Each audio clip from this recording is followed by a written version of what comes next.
Dewa Bel sudah ditundukkan, Dewa Nebo sudah direbahkan, patung-patungnya sudah diangkut di atas binatang, di atas hewan yang pernah kamu arak. Sekarang telah dimuatkan sebagai beban pada binatang yang lelah, yang tidak dapat menyelamatkan bebannya itu. Dewa-dewa itu bersama-sama direbahkan dan ditundukkan, dan mereka sendiri harus pergi sebagai tawanan. Dengarkanlah aku, hai kaum keturunan Yakub, hai semua orang yang masih tinggal dari keturunan Israel. Hai orang-orang yang kudukung sejak dari kandungan.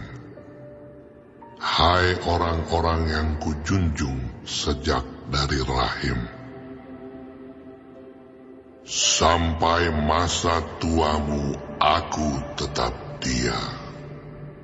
Dan sampai masa putih rambutmu aku menggendong kamu. Aku telah melakukannya dan mau menanggung kamu terus. Aku mau memikul kamu dan menyelamatkan kamu. Kepada siapakah kamu hendak menyamakan aku? Hendak membandingkan dan mengumpamakan aku sehingga kami sama. Orang mengeluarkan emas dari dalam kantongnya dan menimbang perak dengan dacing. Mereka mengupah tukang emas untuk membuat Allah dari bahan itu. Lalu mereka menyembahnya, juga sujud kepadanya. Mereka mengangkatnya ke atas bahu dan memikulnya, lalu menaruhnya di tempatnya.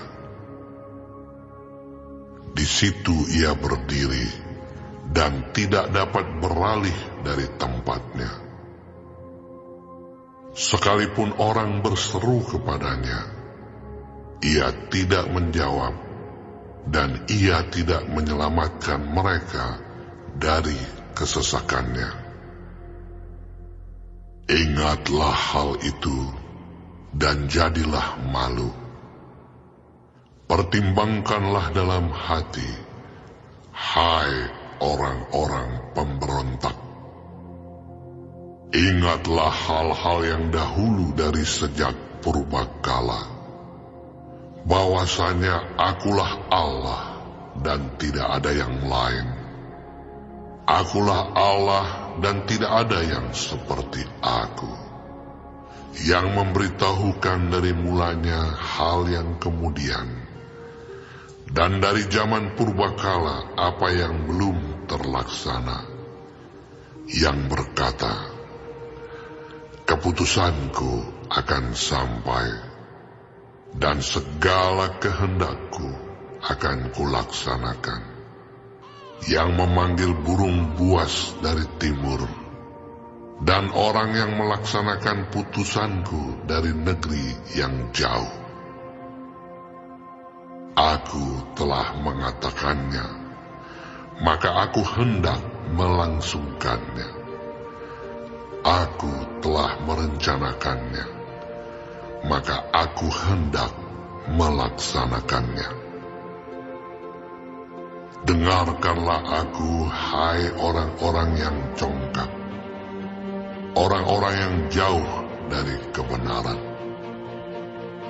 Keselamatan yang daripadaku tidak jauh lagi, sebab aku telah mendekatkannya, dan kelepasan yang kuberikan tidak bertangguh lagi. Aku akan memberikan kelepasan di Sion, dan keagunganku kepada Israel.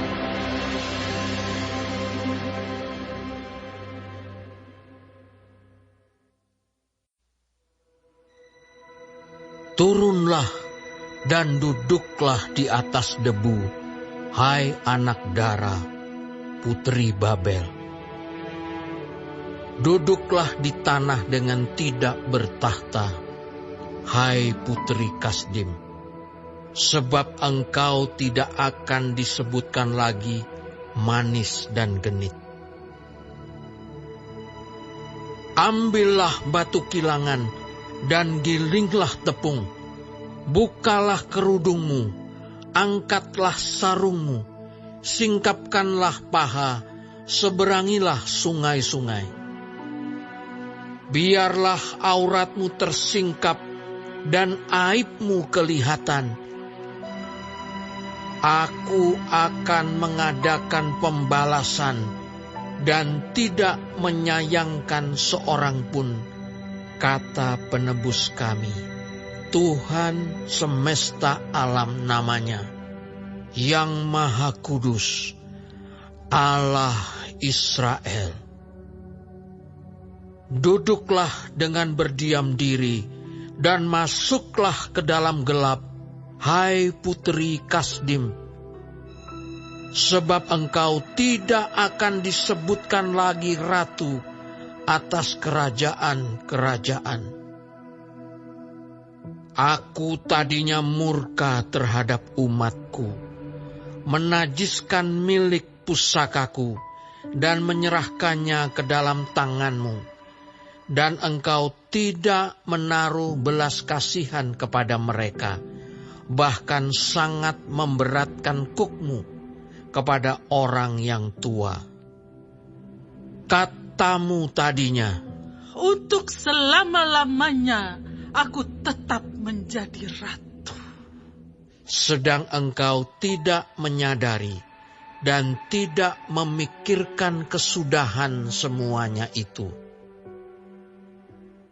Oleh sebab itu, dengarlah ini, hai orang yang hidup bermanja-manja, yang duduk-duduk dengan tenang, yang berkata dalam hatimu, tiada yang lain di sampingku. Aku tidak akan jadi janda dan tidak akan menjadi punah. Kedua hal itu akan menimpa engkau dalam sekejap mata pada satu hari juga.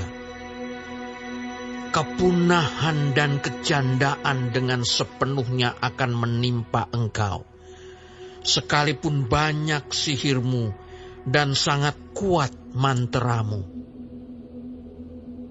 Engkau tadinya merasa aman dalam kejahatanmu. Katamu, tiada yang melihat aku.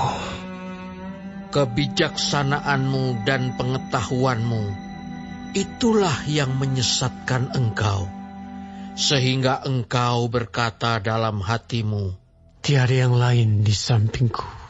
Tetapi malapetaka akan menimpa engkau. Engkau tidak tahu mempergunakan jampimu terhadapnya.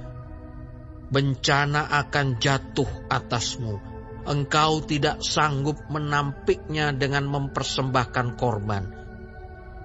Kebinasaan akan menimpa engkau dengan sekonyong-konyong yang tidak terduga olehmu. Bertahan sajalah dengan segala manteramu dan sihirmu yang banyak itu, yang telah kau repotkan dari sejak kecilmu. Mungkin engkau sanggup mendatangkan bantuan. Mungkin engkau dapat menimbulkan ketakutan. Engkau telah payah karena banyaknya nasihat. Biarlah tampil dan menyelamatkan engkau orang-orang yang meneliti segala penjuru langit, yang menilik bintang-bintang, dan yang pada setiap bulan memberitahukan apa yang akan terjadi atasmu. Sesungguhnya mereka sebagai jerami yang dibakar api. Mereka tidak dapat melepaskan nyawanya dari kuasa nyala api. Api itu bukan bara api untuk memanaskan diri, bukan api untuk berdiam. Demikianlah faedahnya bagimu dari tukang-tukang jampi itu, yang telah kau repotkan dari sejak kecilmu. Masing-masing mereka terhuyung-huyung ke segala jurusan. Tidak ada yang dapat menyelamatkan engkau.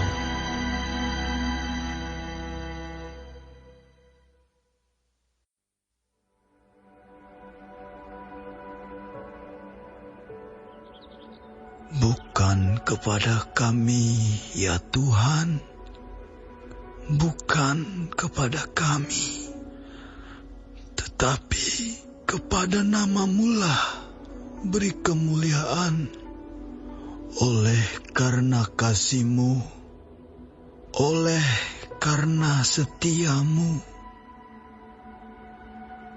Mengapa bangsa-bangsa akan berkata, di mana Allah mereka? Allah kita di sorga. Ia melakukan apa yang dikehendakinya. Berhala-berhala mereka adalah perak dan emas, buatan tangan manusia. Mempunyai mulut, tetapi tidak dapat berkata-kata. Mempunyai mata, tetapi tidak dapat melihat. Mempunyai telinga, tetapi tidak dapat mendengar.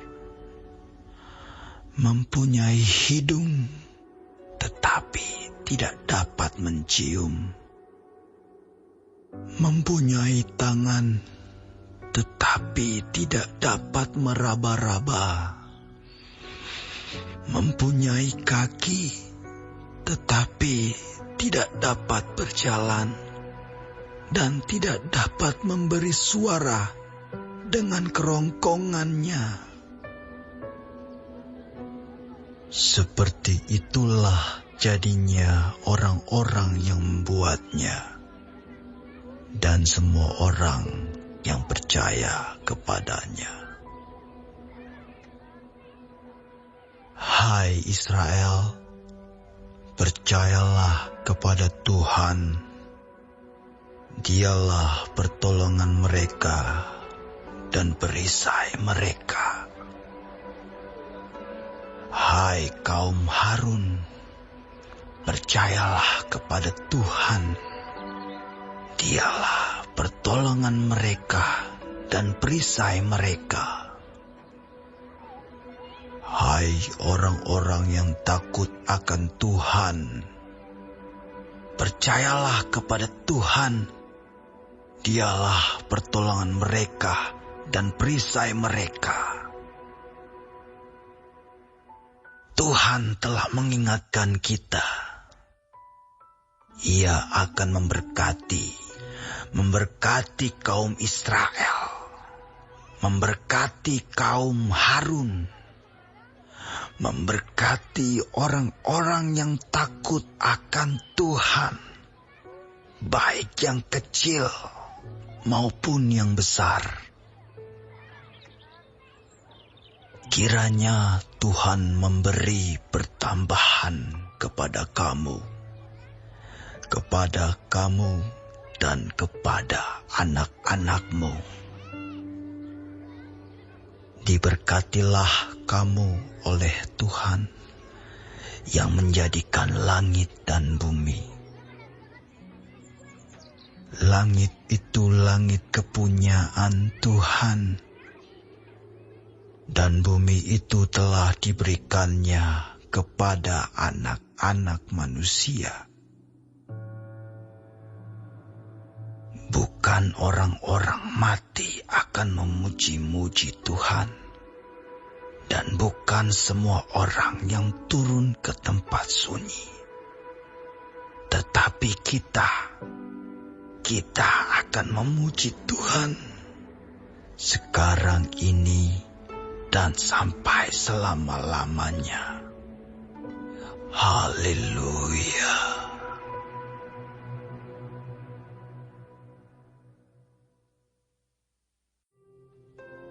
Jikalau tidak ada pimpinan, jatuhlah bangsa. Tetapi jikalau penasihat banyak, keselamatan ada. Sangat malanglah orang yang menanggung orang lain. Tetapi siapa membenci pertanggungan, amanlah ia.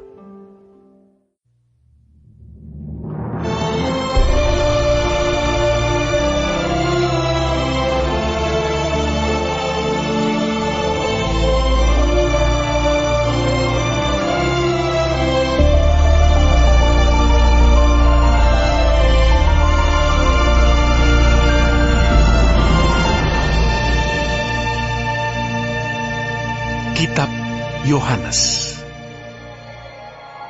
Pada mulanya adalah Firman. Firman itu bersama-sama dengan Allah, dan Firman itu adalah Allah. Ia pada mulanya bersama-sama dengan Allah. Segala sesuatu dijadikan oleh Dia, dan tanpa Dia tidak ada sesuatu pun yang telah jadi dari segala yang telah dijadikan. Dalam Dia ada hidup, dan hidup itu adalah terang manusia.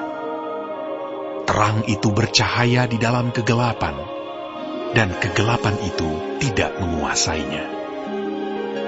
Datanglah seorang yang diutus Allah, namanya Yohanes. Ia datang sebagai saksi untuk memberi kesaksian tentang terang itu, supaya oleh Dia semua orang menjadi percaya. Ia bukan terang itu, tetapi ia harus memberi kesaksian tentang terang itu. Terang yang sesungguhnya, yang menerangi setiap orang, sedang datang ke dalam dunia. Ia telah ada di dalam dunia, dan dunia dijadikan olehnya, tetapi dunia tidak mengenalnya.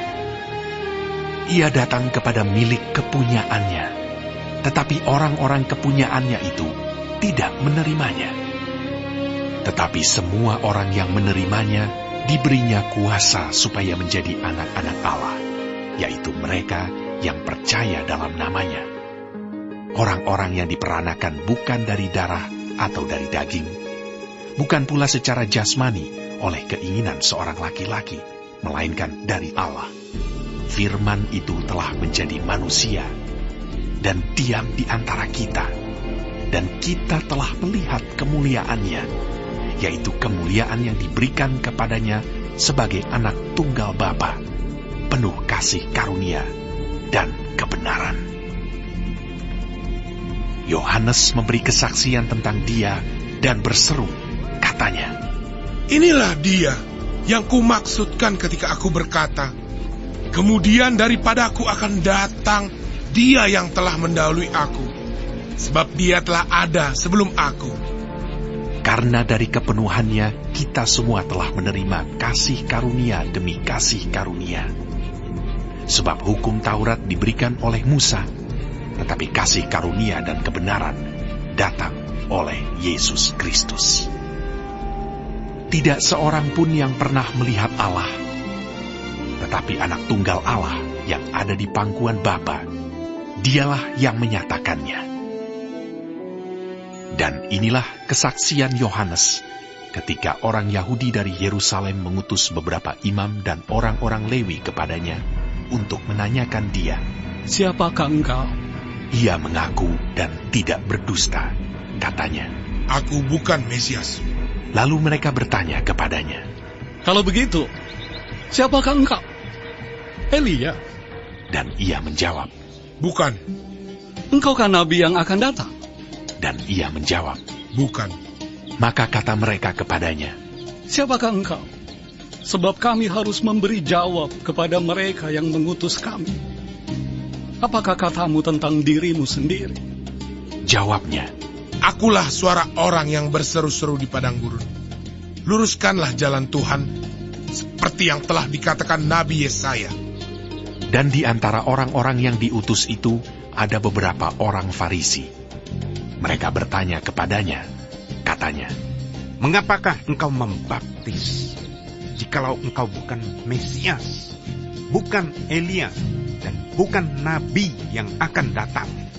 Yohanes menjawab mereka, katanya, Aku membaptis dengan air, tetapi di tengah-tengah kamu berdiri dia yang tidak kamu kenal, yaitu dia yang datang kemudian daripadaku.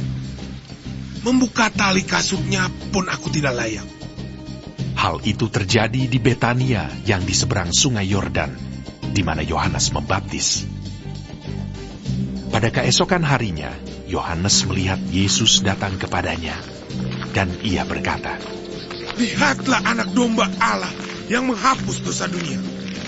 Dialah yang kumaksud ketika kukatakan, kemudian daripadaku akan datang seorang yang telah mendahului aku, sebab dia telah ada sebelum aku. Dan aku sendiri pun mula-mula tidak mengenal dia. Tetapi untuk itulah aku datang dan membaptis dengan air, supaya ia dinyatakan kepada Israel. Dan Yohanes memberi kesaksian, katanya, Aku telah melihat Roh turun dari langit seperti merpati, dan ia tinggal di atasnya. Dan aku pun tidak mengenalnya, tetapi dia yang mengutus aku untuk membaptis dengan air telah berfirman kepadaku, jikalau engkau melihat Roh itu turun ke atas seseorang dan tinggal di atasnya, dialah itu yang akan membaptis dengan Roh Kudus. Dan aku telah melihatnya dan memberi kesaksian. Ia inilah anak Allah.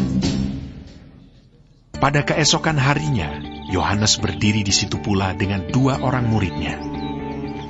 Dan ketika ia melihat Yesus lewat, ia berkata, Lihatlah anak domba Allah. Kedua murid itu mendengar apa yang dikatakannya itu, lalu mereka pergi mengikut Yesus.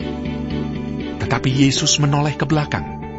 Ia melihat bahwa mereka mengikut dia, lalu berkata kepada mereka, Apakah yang kamu cari? Kata mereka kepadanya, Rabi, artinya guru, di manakah engkau tinggal? Ia berkata kepada mereka, Marilah, dan kamu akan melihatnya. Mereka pun datang dan melihat di mana ia tinggal. Dan hari itu mereka tinggal bersama-sama dengan dia. Waktu itu kira-kira pukul 4. Salah seorang dari keduanya yang mendengar perkataan Yohanes lalu mengikut Yesus adalah Andreas, saudara Simon Petrus. Andreas mula-mula bertemu dengan Simon saudaranya, dan ia berkata kepadanya, Kami telah menemukan Mesias, artinya Kristus. Ia membawanya kepada Yesus. Yesus memandang dia dan berkata, Engkau Simon, anak Yohanes. Engkau akan dinamakan Kefas. Artinya Petrus. Pada keesokan harinya, Yesus memutuskan untuk berangkat ke Galilea. Ia bertemu dengan Filipus dan berkata kepadanya, Ikutlah aku. Filipus itu berasal dari Betsaida, kota Andreas dan Petrus. Filipus bertemu dengan Natanael dan berkata kepadanya, Kami telah menemukan dia yang disebut oleh Musa dalam kitab Taurat dan oleh para nabi, yaitu Yesus, anak Yusuf dari Nazaret. Kata Natanael kepadanya, Mungkinkah sesuatu yang baik datang dari Nazaret? Kata Filipus kepadanya, Mari dan lihatlah. Yesus melihat Natanael datang kepadanya, lalu berkata tentang dia, Lihat, inilah seorang Israel sejati. Tidak ada kepalsuan di dalamnya. Kata Natanael kepadanya, Bagaimana engkau mengenal aku? Jawab Yesus kepadanya, Sebelum Filipus memanggil engkau, aku telah melihat engkau di bawah pohon ara. Kata Natanael kepadanya, Rabi, engkau anak Allah, engkau raja orang Israel. Yesus menjawab, katanya, Karena aku berkata kepadamu, aku melihat engkau di bawah pohon ara, maka engkau percaya. Engkau akan melihat hal-hal yang lebih besar daripada itu. Lalu kata Yesus kepadanya, Aku berkata kepadamu, sesungguhnya engkau akan melihat langit terbuka dan malaikat-malaikat Allah turun, naik kepada Anak Manusia.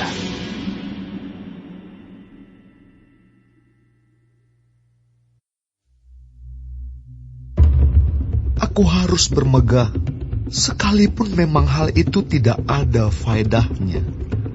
Namun demikian, aku hendak memberitakan penglihatan-penglihatan dan penyataan-penyataan yang kuterima dari Tuhan. Aku tahu tentang seorang Kristen 14 tahun yang lampau. Entah di dalam tubuh, aku tidak tahu. Entah di luar tubuh, aku tidak tahu. Allah yang mengetahuinya. Orang itu tiba-tiba diangkat ke tingkat yang ketiga dari surga. Aku juga tahu tentang orang itu. Entah di dalam tubuh, entah di luar tubuh, aku tidak tahu. Allah yang mengetahuinya. Ia tiba-tiba diangkat ke Firdaus. Dan ia mendengar kata-kata yang tak terkatakan, yang tidak boleh diucapkan manusia. Atas orang itu, aku hendak bermegah. Tetapi atas diriku sendiri, aku tidak akan bermegah. Selain atas kelemahan-kelemahanku. Sebab sekiranya aku hendak bermegah juga, aku bukan orang bodoh lagi. Karena aku mengatakan kebenaran. Tetapi aku menahan diriku, supaya jangan ada orang yang menghitungkan kepadaku lebih daripada yang mereka lihat padaku, atau yang mereka dengar daripadaku. Dan supaya aku jangan meninggikan diri karena penyataan-penyataan yang luar biasa itu. Maka aku diberi suatu duri di dalam dagingku, yaitu seorang utusan iblis untuk menggocoh aku, supaya aku jangan meninggikan diri. Tentang hal itu, aku sudah 3 kali berseru kepada Tuhan, supaya utusan iblis itu mundur daripadaku. Tetapi jawab Tuhan kepadaku, cukuplah kasih karuniaku bagimu, sebab justru dalam kelemahanlah kuasaku menjadi sempurna. Sebab itu, terlebih suka aku bermegah atas kelemahanku, supaya kuasa Kristus turun menaungi aku. Karena itu aku senang dan rela di dalam kelemahan, di dalam siksaan, di dalam kesukaran, di dalam penganiayaan, dan kesesakan oleh karena Kristus. Sebab jika aku lemah, maka aku kuat. Sungguh aku telah menjadi bodoh, tetapi kamu yang memaksa aku. Sebenarnya aku harus kamu puji, karena meskipun aku tidak berarti sedikit pun, namun di dalam segala hal aku tidak kalah terhadap rasul-rasul yang luar biasa itu. Segala sesuatu yang membuktikan bahwa aku adalah seorang rasul telah dilakukan di tengah-tengah kamu dengan segala kesabaran oleh tanda-tanda, mujizat-mujizat, dan kuasa-kuasa. Sebab dalam hal manakah kamu dikebelakangkan dibandingkan dengan jemaat-jemaat lain, selain daripada dalam hal ini, yaitu bahwa aku sendiri tidak menjadi suatu beban kepada kamu. Maafkanlah ketidakadilanku ini. Sesungguhnya, sekarang sudah untuk ketiga kalinya aku siap untuk mengunjungi kamu. Dan aku tidak akan merupakan suatu beban bagi kamu. Sebab bukan hartamu yang kucari, melainkan kamu sendiri. Karena bukan anak-anak yang harus mengumpulkan harta untuk orang tuanya, melainkan orang tualah untuk anak-anaknya. Karena itu, aku suka mengorbankan milikku, bahkan mengorbankan diriku untuk kamu. Jadi jika aku sangat mengasihi kamu, masakan aku semakin kurang dikasihi? Baiklah, aku sendiri tidak merupakan suatu beban bagi kamu. Tetapi, kamu katakan, dalam kelicikanku aku telah menjerat kamu dengan tipu daya. Jadi pernahkah aku mengambil untung daripada kamu oleh seorang dari antara mereka yang kuutus kepada kamu? Memang aku telah meminta Titus untuk pergi, dan bersama-sama dengan dia aku mengutus saudara yang lain itu. Adakah Titus mengambil untung daripada kamu? Tidakkah kami berdua hidup menurut roh yang sama? Dan tidakkah kami berlaku menurut cara yang sama? Sudah lama agaknya kamu menyangka bahwa kami hendak membela diri di depan kamu, di hadapan Allah, dan demi Kristus kami berkata, semua ini, saudara-saudaraku yang kekasih, terjadi untuk membangun iman kamu. Sebab aku khawatir bahwa apabila aku datang, aku mendapati kamu tidak seperti yang kuinginkan, dan kamu mendapati aku tidak seperti yang kamu inginkan. Aku khawatir akan adanya perselisihan, iri hati, amarah, kepentingan diri sendiri, fitnah, bisik-bisikan, keangkuhan, dan kerusuhan. Aku khawatir bahwa apabila aku datang lagi, Allahku akan merendahkan aku di depan kamu, dan bahwa aku akan berduka cita terhadap banyak orang yang di masa yang lampau berbuat dosa, dan belum lagi bertobat dari kecemaran, percabulan, dan ketidaksopanan yang mereka lakukan.